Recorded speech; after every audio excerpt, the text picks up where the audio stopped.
The holistic approach begins with larger units of significance out of which separate words are only gradually articulated. This is how we learn language. So when we're going back to learn African languages, we have to take the reverse path that we took to get to speaking English. What language did we speak? Language and life are inseparable. To imagine a language means to imagine a form of life.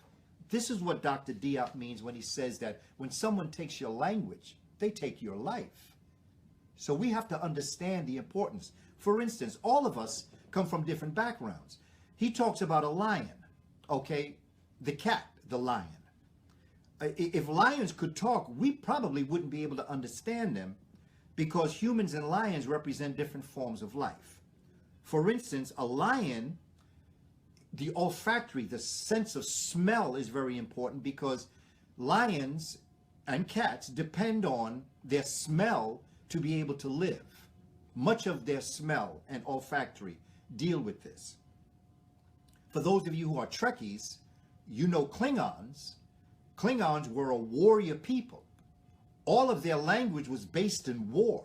The words they used, even in love, had to do with war. The way they interacted with each other dealt with war. So much of what they were dealing with, so who we are as a people, come from that. So when you come from a person-to-person axiology, as Dr. Edwin Nichols tells us, and you are submersed in a civilization that is materially based, you're changing your entire life structure. The words that you use have a lot to do with monetary gain. It has to do with material wealth, as opposed to coming from a culture that speaks of nature, and that nature and interactions with each other are the primary source of life. You are now dealing in a situation where it's about money. Words are deeply rooted in a people's distinctive culture. Their specific culture and mythology shapes the categories in which they understand their world. Okay. To go back to study this does not mean you have to give up what you have. It means that you have to add on to your already acquired understanding and knowledge. Now, Medunetta. Medunetta is a pictographic symbolic language. It is a language that at its base represents, for instance, the sound is an owl. The sound ak is a vulture.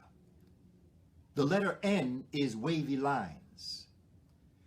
So that to understand Medunetta, we have got to go back to understand the deeper concepts of what they represented. Here in the Bronx, we don't have many owls. So my daily life is not based around seeing an owl and having that owl somehow impress upon me who or what they are. In Kemet, owls were very important.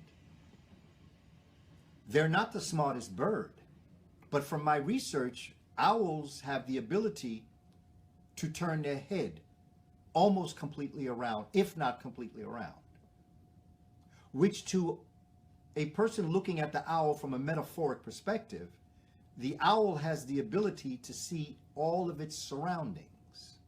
So our ancestors said, wow, that's great. I wish I had that. I wish I had the ability to see all angles of things. The owl also has the ability to see in the dark.